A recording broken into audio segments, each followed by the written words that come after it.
Jo marrëdhënien mes shtetit dhe familjes në shoqërinë shqiptare. A përforcon shteti familjen apo familja është ajo që mban shtetin? Familja është qeliza e parë e formimit të shtetit. Tash marrëdhëniet me shtetin, shoqërohu udhëheqësi amerikan George Washington, është pra kur ka marrë shtetin, kur e ka marrë pozitën e kryetarit, ju ka thonë njerëz tash shteti pret prej juve, je populli prej shtetit.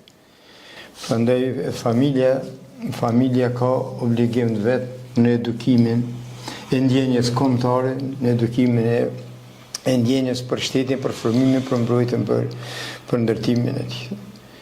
Edhe kjo si qelizë e parë e formimit, kjo ka obligime të të larta lidhur me mbrojtjen e shtetit, me formimin e shtetit, me ndihmën, me ndërtimin e shtetit.